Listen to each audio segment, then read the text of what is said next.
we do not consider the cause of the motion.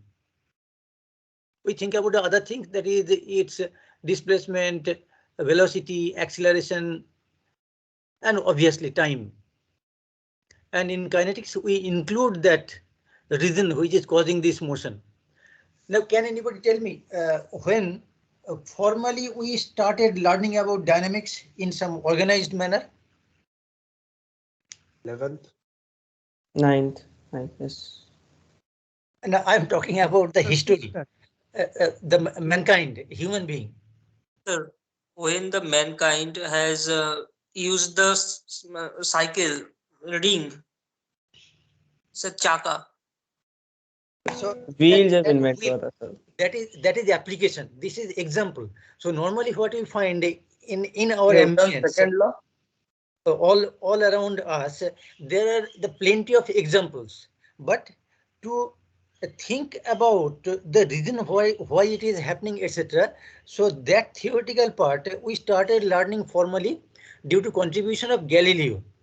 So most likely he was from 1564 to 1642 or something like that. It was his lifespan. Now, he just formulated so many things, and with his rather dedicated disciples, so many improvements are also there. And the year when Galileo died, that was the year 1642, when Sir Isaac Newton took his birth on this planet, 1642, and his lifespan was something like 1642 to 1727 or something like that. I can't exactly remember. You can check it easily. And on the basis of those Galileo's findings, Sir Isaac Newton formulated the principles of dynamics in its concise manner. And till today, we are learning mechanics in its normal form, learning mechanics on the basis of that. And so many experiments, but the experiments, naturally, it depends on measuring time. That type of accurate things are not available in those period. So naturally, their common sense, their logic, it was so rather fantastic that it should happen only due to this reason only and no other way. So that type of thing. And when it was formulated, so many other people contemporary to Sir Isaac Newton or some disciples, some direct students, or later on for last century, etc., when we have developed the time measuring devices with its finest accuracy. So naturally we know so many things now, but primarily Galileo and Newton.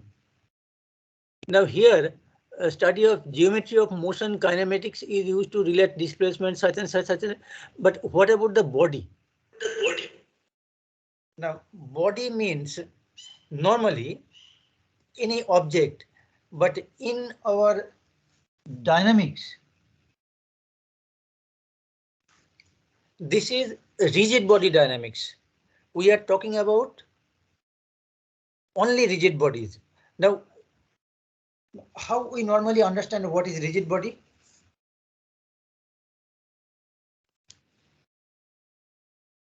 When the distance between 2 points are always the same. So it is the fixed thing. So there cannot be any such deviation. Okay. Now next thing, we start from not a three-dimensional body or a two-dimensional body, a plate-like thing. We start with particle. Okay. Now what about this particle?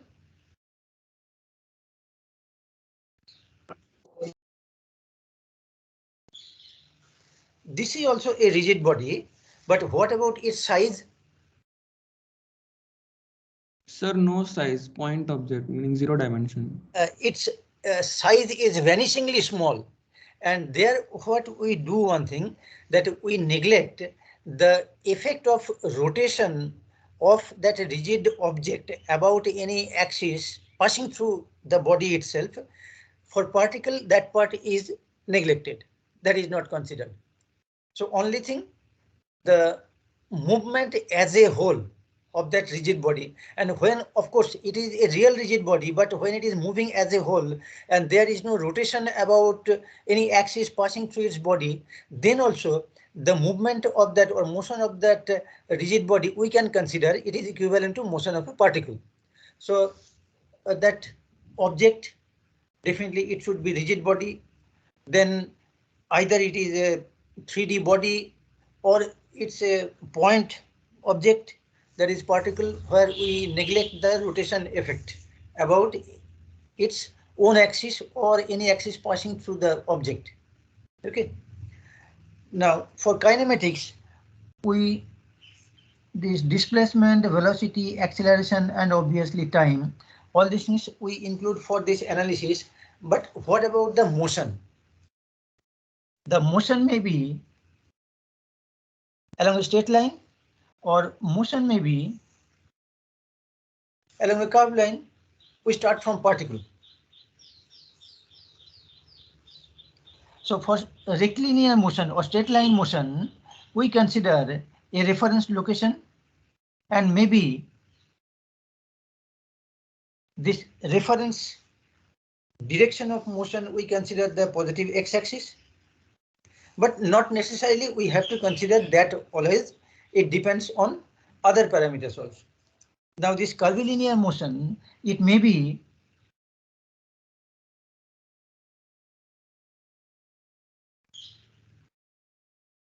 in this plane, xy plane, or it may be in some other form, that is the 3D movement of this particle, where normally we indicate like this, and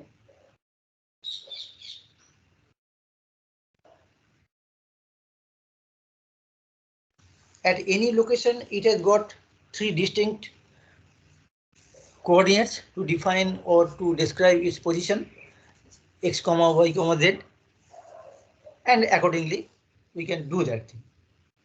But if we come back to the straight line motion,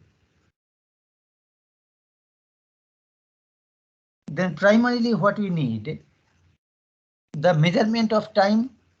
The time should be always positive because there cannot be any such decreasing time. It should be always increasing. But so far as this position is concerned, one thing is there. The particle may be on this side. Suppose it is point 1, it may be here, or particle may be on this side. Here it may be the location 3. So x1 positive, x2 positive, but x3 is negative. So that type of simple geometry and other information, we know these things. Next thing, the position or the motion of that particle, maybe when it starts from rest, it may start from this location, the origin, or it may start from any other reference location. So whatever may be its starting position, the time normally we consider it to be that 0 when it starts its motion normally, but it may be anything. The time counted from some other reference location, and position we are talking about some other reference position along this x-axis. What it may be, this position positive or negative, or the time only positive, this primary information we should have. Suppose you are traveling any vehicle, maybe the simplest one, that example you are talking about, that bicycle. Now when you start from your house, you start counting the time. You give some stopwatch start, and you start riding your bicycle at 0. Then after traveling through certain road, it may be a straight road, it may be a curved road. Suppose we are talking about the straight road. So this is your house. The time you start from this location, it is 0. Then after certain distance x1 measured from this reference position 0 or O, this distance you measure. Now maybe your vehicle is smart enough to give you the distance traveled. Normally we find it in terms of the RPM and the dimension or measurement of that wheel and that number of cycles that multiplied by that measurement related to that cycle movement that you can find easily. So at particular time t1, it is position x1. At particular time t2, position is x2. Now you know from your basic knowledge about these two things. The time difference between these two positions 1 and 2 and the space position difference between 1 and 2, that is x2 minus x1, normally we call it as delta x, and t2 minus t1, that is the delta t, the increment in time and increment in position. Now, what about that x2 minus x1 normally we call?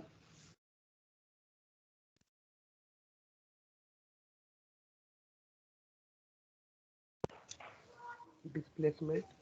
It is displacement. Now, it is a relative displacement with reference to point 1. So from point 1 to point 1 to point 2, that is the displacement x2 minus x1, and time required for this displacement t2 minus t1. And if we consider your bicycle was moving with uniform velocity with some average value, then that average velocity is delta x divided by delta t. And if we reduce the gap between 1 and 2, suppose after very small fragment of time from 1, we note the time and note the displacement. So that infinitesimally small displacement x2 minus x1, that is delta x, that divided by delta t, that is the limiting value when x2 minus x1 or t2 minus t1, those are going to be vanishingly small, and we get the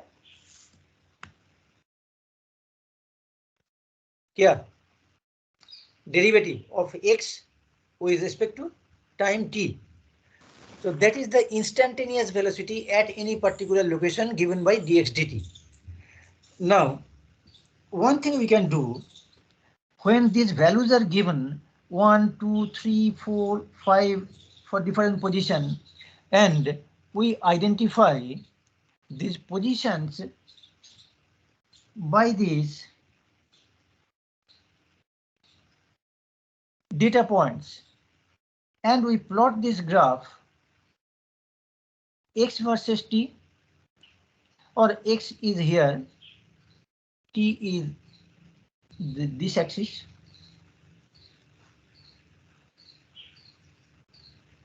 Now you must not confuse with the direction of movement and plotting these relations x versus t. These two are different things.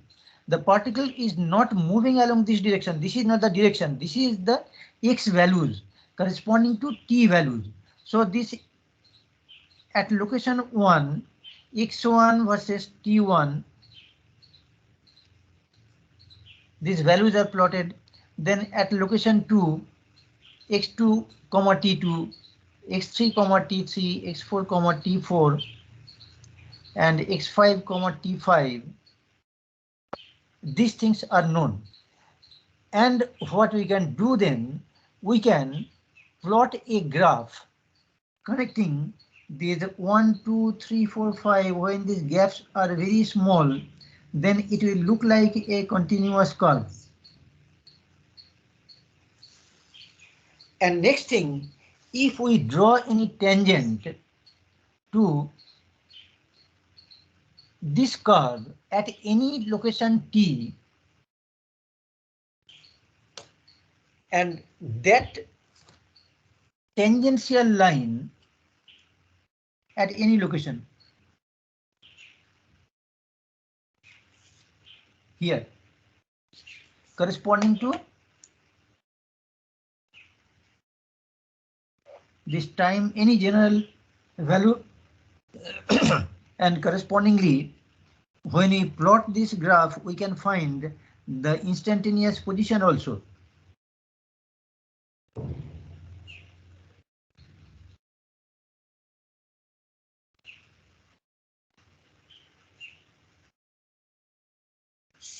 Now, what about this angle theta?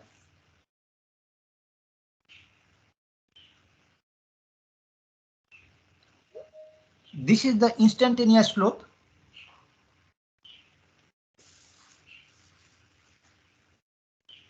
And what about that tan theta?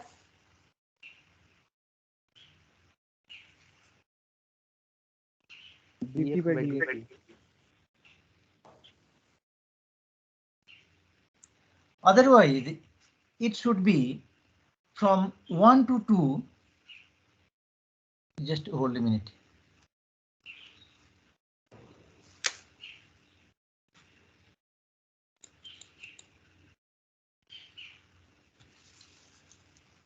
Now from 1 to 2, if we connect it with a straight line, this small time difference is delta t and this is delta x, then this average slope for the straight line connecting data point 1 to data point 2 for x versus t, this angle gives us the average velocity. If this angle is alpha, then tan alpha is the average velocity between 1 and 2.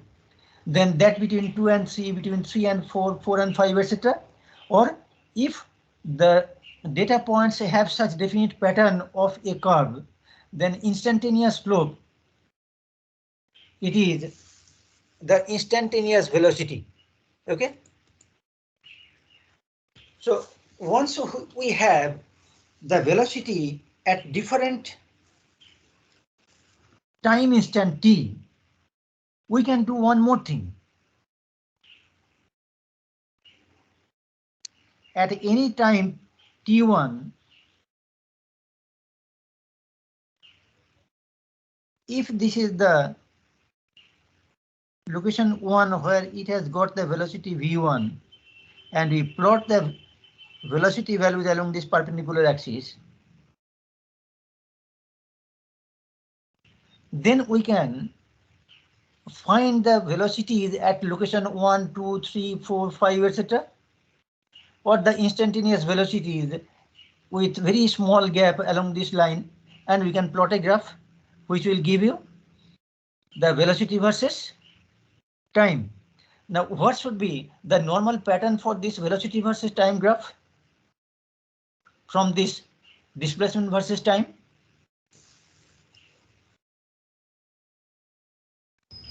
Straight line. Okay, if velocity versus time graph is a straight line, may start from 0, may not. So then this curve should be such, this x versus t, that there is no change in slope. But of course there is a change in slope, but the values of these velocities are such that when you connect them, they come in the form of a straight line. But from this diagram, what about the slope? So slope decreasing, so cost will This is decrease. the maximum slope here at 1. The slope is decreasing, slope is decreasing, slope is decreasing, slope is decreasing, these yellow lines. But what about these values? Are they positive or negative? Positive. Positive, but increasing. So everywhere it is positive, but it is sorry, positive but decreasing. So this yellow line, positive but decreasing, it is the velocity versus time graph. Then what about the next derivative, acceleration versus time graph? Constant. Negative. Acceleration versus time graph should Negative, sir. Constant, sir. Constant negative. This is the slope here, negative. But we don't know actually the actual equation or something. Negative. So constant and When we do not know the actual equation, that is the correct thing you have mentioned. That is from these measured data points, the position versus time from your bicycle reading, there is no definite equation. Only these data points, and when you note it at very small interval, suppose at certain interval of time, then after 1 minute, after 2 minutes, after 3 minutes, 4 minutes, 5 minutes, etc., you go on noting it down and you will get very closely spaced points giving x versus t. And then you can plot a graph. Not necessarily you should have some equation to define that curve, but that graphical presentation is very important, which gives you certainly the knowledge about the pattern of x versus t, velocity versus t, acceleration versus t, etc. So when you have this thing, velocity versus time, the velocity increases, velocity decreases with positive value. So velocity decreases, this yellow line, with positive value. So everywhere it is on this positive axis along V. Now get the slopes at location 1. This is the slope A1, this is the slope A2, this is the slope A3. Now all these values are negative. Now what about this magnitude of these negative values? Are they increasing or decreasing?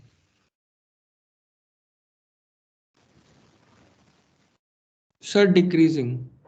So negative values are, their magnitudes are decreasing. So it should be something like that. If it is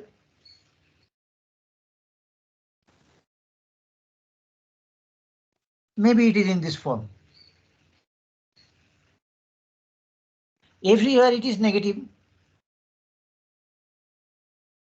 but its magnitude are decreasing. So negative quantity is increasing in its mathematical way of explaining it. Otherwise, its magnitudes are decreasing. So at least from this information of position versus time, corresponding displacement between 1 and 2, the average velocity x2 minus x1 divided by t2 minus t1, then plot those values in this form, this yellow line, the velocity, and from this graph itself, you can predict what will be the pattern of the graph. Not necessarily you need to find the exact values, at least from your common sense, you can say that slope is positive, but that angle is decreasing, so tan theta is decreasing. So some positive value is decreasing pattern, it is in that way. And corresponding slope on that velocity versus time, that is also in that similar manner. The slope are negative and its magnitudes are decreasing. Here it is maximum value and it is something reduced. Here is the smallest, and in that way the maximum negative value, it's rather magnitude. The maximum distance on negative axis, then the middle one, then the smallest one, etc. And we can join with a smooth freehand curve so that x versus t, velocity versus t, acceleration versus t, these things are determined. Okay, now any question?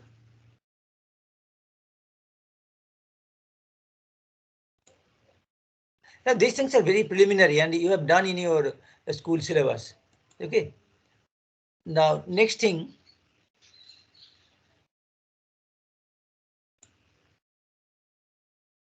this is the important thing. Yeah.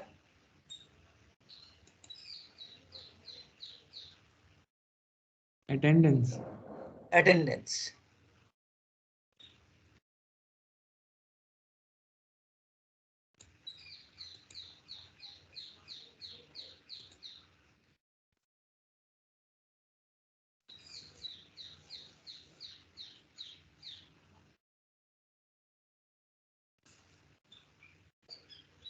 So just one moment, I'll check the file.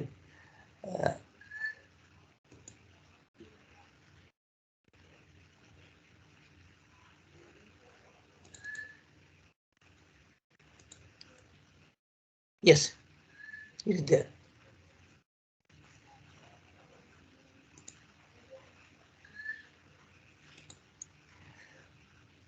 So do you get that diagram again?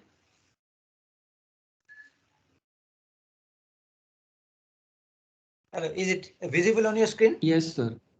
Okay. Yes, sir. Now, this is the very primary, basic, elementary, these informations that all we know.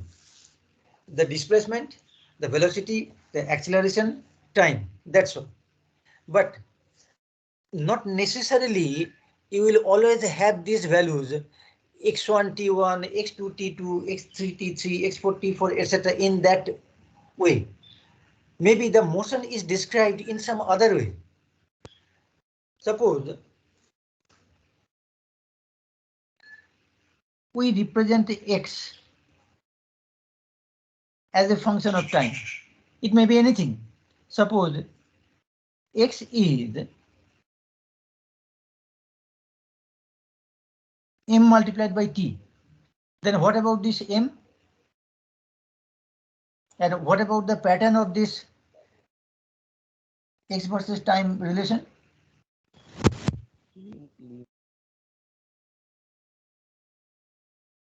Straight line, sir. Straight line with slope M. M. M. Tan inverse M. Yes. Okay, so velocity is constant. Now when velocity is constant, then what about the acceleration? Zero. Zero. Zero. Now what about that situation when acceleration is zero? Can you give me this any example of this? No force acting on it, sir. No force acting on it, or Sir, once when we are driving car, it is on same velocity every time. now Uniform velocity in motion. Terminal velocity, sir. terminal velocity. Nice. Terminal velocity, yes. Now The rain. if we consider any, suppose this is the ground and we have one object.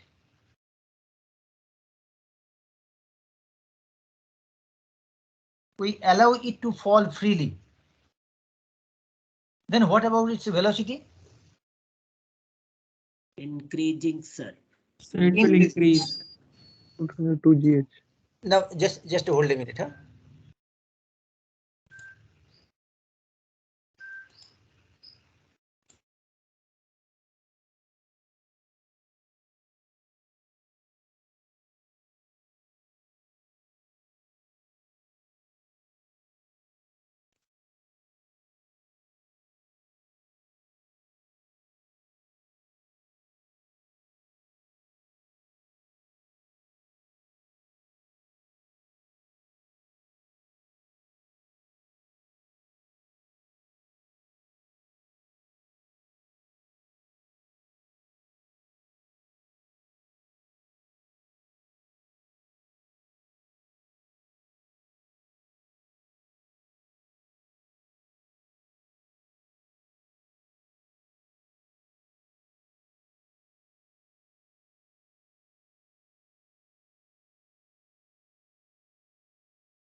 Okay.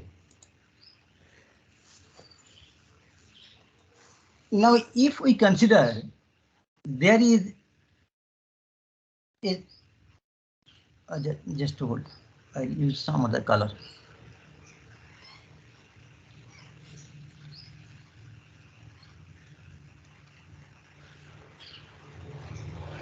We take a cylinder and it is filled with water.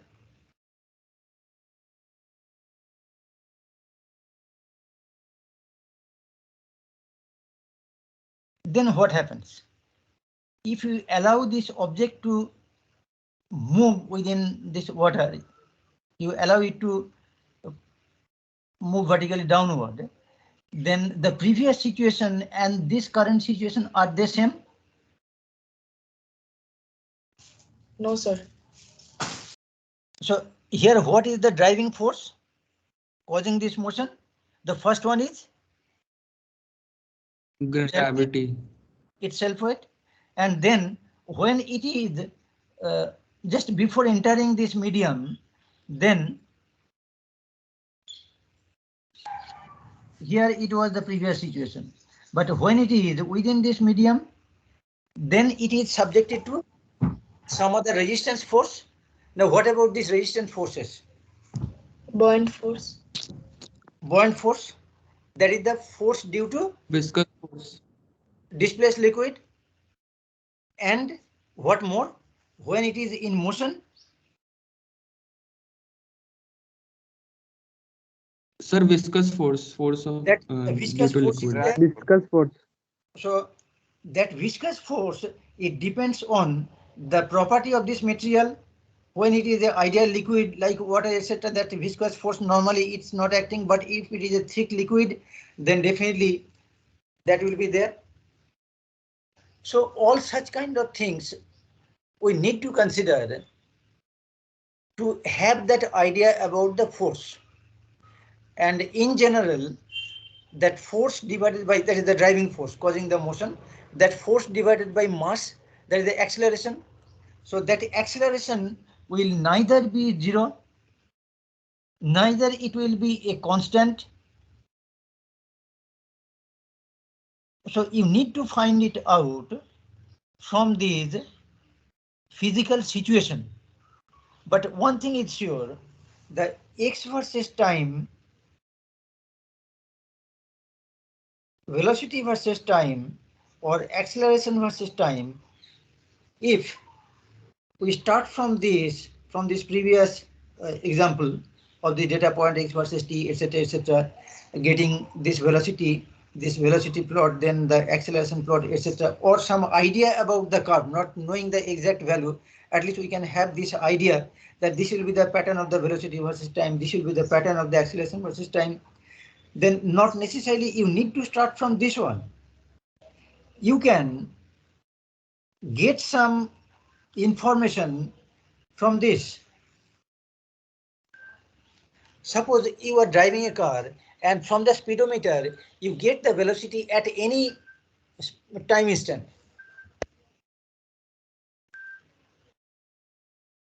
Okay. So primary information from your speedometer is, or not speedometer, what is that particular machine is called? What is the name? Anyway, we call it in that for any time instant we can find the velocity. So this is the primary information, velocity versus time. So when we have this velocity versus time, then definitely the slopes will be giving us the acceleration versus time, the differentiation. But how to get the idea about this x versus time? This is the reverse process of the differentiation.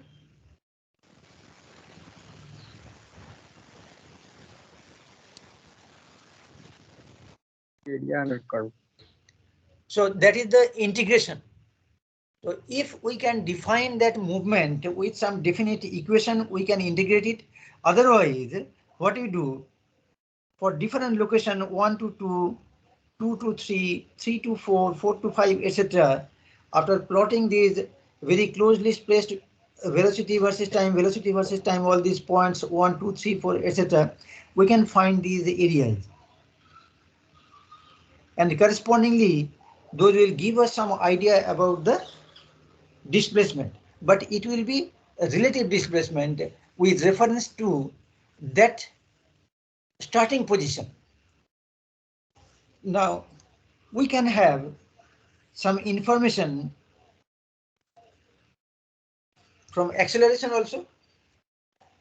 Now have you heard the name accelerometer? No, Yes, sir. Yes, sir. Accelerometer. So from that device, at any time instant t1 you can find the acceleration, At T2, find the acceleration A2, T3, acceleration A3, etc. And you plot those values, A versus T. Then you integrate or calculate the area. You will get the relative change in the velocities V1 to V2, V2 to V3, V3 to V4, etc. Then you find the area of this curve under this graph, velocity versus time. We can get the information about displacement versus time. Of course, the reference starting point we must know. So all these things, these are simple recapitulation of your school days mechanics, whatever you have considered there. But we must remember, whatever may be the given information in the form of a table,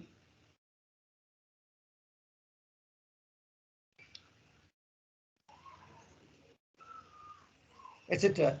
So x1, t1, x2, t2, x3, t3, etc. Directly from that, make a plot, draw instantaneous slope, measure the angle, the tan theta.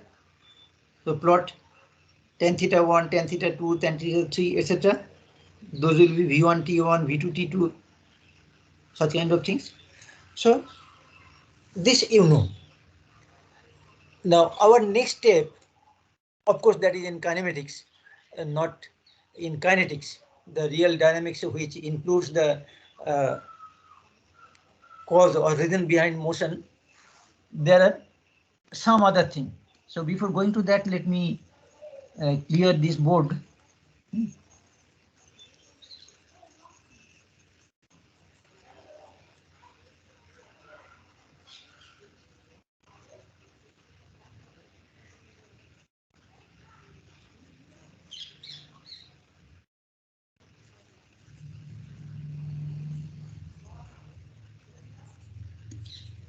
Anyway, somehow it is clear.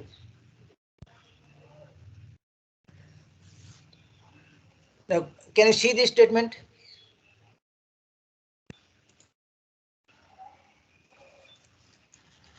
The motion. Yes, and the motion of the particle is defined by the equation relation x equal to t raised to the power 4 minus 10 raised to 10 t square plus 8t plus 12. Okay. Where x. So x versus time, that relation is given in the form of this equation. Of course, the measuring unit must be there, x in inches, time in seconds. It could be in millimeter second, it could be kilometer hour, whatever it may be. But this relation x versus time, it is given. Determine the position, the velocity, and the acceleration of the particle when time t is equal to 1 second. Of course, we assume it starts from 0. Time t is equal to 0. Yes, sir. So when time t is equal to 0, then what about the position x? 12. 12. So the distance measuring reference, it is somewhere here, and we start counting time. We press the stopwatch, we start the stopwatch at this location when the particle is at 12-inch distance from some reference along a straight line x.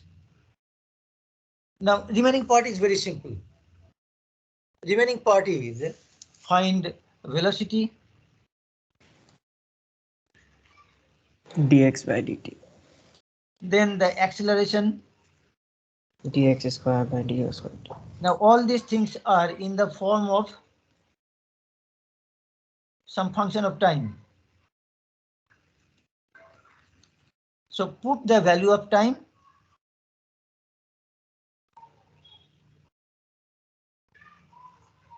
and find the value of velocity, put the value of time, find the value of acceleration, and with the values V1, T1, V2, T2, V3, T3, you can plot a graph, or A1, T1, A2, T2, A3, T3, etc. We can plot a graph for acceleration versus time, or the relation also you can get. What about the velocity? 40 cube. 40 cube plus 20t plus 8 minus 20t plus 8. So it's like that. But one thing is sure, that this information, it has been supplied in your book. What about acceleration? 12t square minus 20. Now this information, basic information between x versus t, it is given in your book, but where from we get this? Definitely the very accurate time measuring device, distance measuring device, everything must be there, and we should have a continuous recording of such x versus t, x versus t, x versus t, etc. And we try to fit a curve there, the best fit curve whose equation gives us in this form of t to the power 4 minus 10t square plus 8t plus 12, etc. Now this is the x versus t. The situation may be for some other given relation.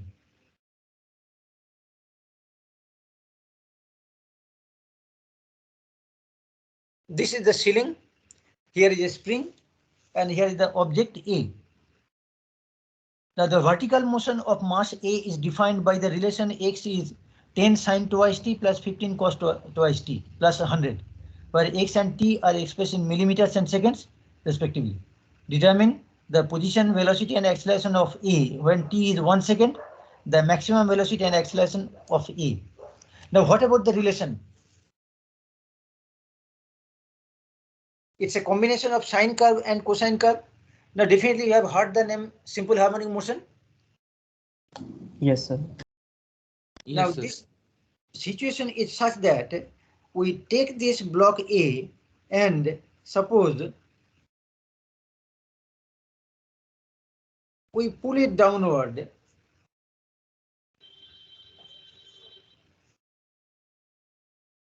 and suddenly we release it. Then what happens? It will try to come back to its original position. But as this spring is already under some internal forces, etc., those are some other issue. We are not talking about those things right now. So it will not like that. You are holding the object A and you are helping this object to gradually, very slowly come back to its position here, its neutral or starting position. It's not like that. You have pulled it and suddenly you have released it at this level. Then definitely it will come back to reach this level, but it will not stop here. With reference to this level, it will move upward, and when it moves upward, there is some compression in the spring, and you think about, you have compressed the spring and suddenly you have released the mass. So due to that compressed spring, there will be some tendency of pushing it outward, that is downward. So ultimately, with reference to its initial neutral position, it will oscillate. And this is the relation, combination of sine and cosine curve. This movement is defined in that way. But this is rectilinear motion. Okay, so if it is the direction x, then x positive, increasing, then x decreasing, 0, negative value increasing, maximum distance for maximum compression of the spring. So that kind of oscillation is there, which gives a curve, combination of sine and cosine, but x versus t, this is a curve, but the movement is along a straight line. Okay, am I clear? So the velocity along this direction at different location, that you can find by simply, yeah,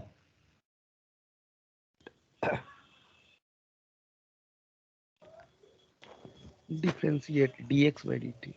and that is 10 multiplied by 2 multiplied by cosine twice t, then minus 15 multiplied by 2 multiplied by sine twice t. Again, it is a curve, combination of sine and cosine, individual sine curve, cosine curve, etc. So that is also moving in this x direction, positive or negative. Velocity is positive or negative. Maybe at this location velocity is 0, the maximum displacement. Then it starts coming backward. So that upward velocity, it increases, it reaches here. With that upward velocity, it travels to certain limit. Then at that limit there is no velocity. Now it has got some positive velocity in this direction. So with negative displacement, negative x, positive velocity. So such kind of information either you get graphically or from this relation supplied. Okay. Next thing, acceleration is the initial information. The acceleration of a particle is directly proportional to the square of the time t. When t is equal to 0, the particle is at x is equal to 24 meter. Knowing that at t is equal to 6 seconds, x is equal to 96 meter, and v is equal to 18 meter per second, express x and v in terms of t. So what about this x versus t? Or rather this acceleration versus t?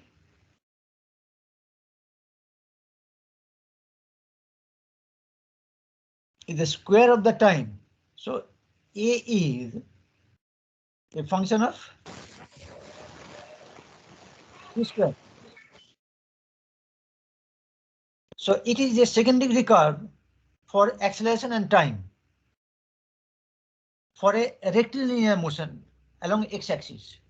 Now when t is equal to 0, displacement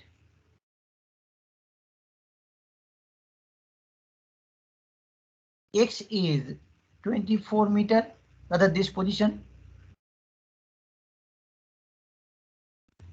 and at time t is equal to 6 seconds, the displacement is the position is given by 96 meter and corresponding velocity is 18 meter per second. So this much information is given. So utilize integration, you will get velocity versus time.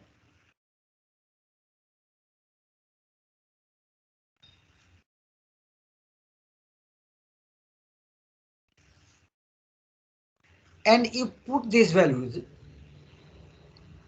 with the known values, then the integration of this velocity parameter, you will get displacement as a function of time and put those values. T is equal to 0, you get this 24 meter, t is equal to 6, you get 96 meter, you get some constant, put those back in those equations, v versus time, acceleration versus time, we get those relation, and definitely you can express x and v in terms of time. So I think this type of problem you have done already in your school calculus or general physics.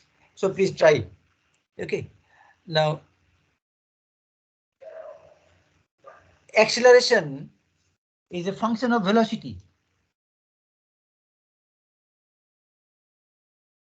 In the previous problem, acceleration is a function of time.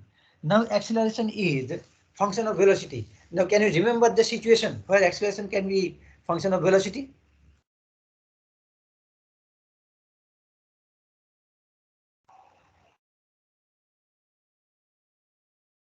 Oh, sorry, I have erased it.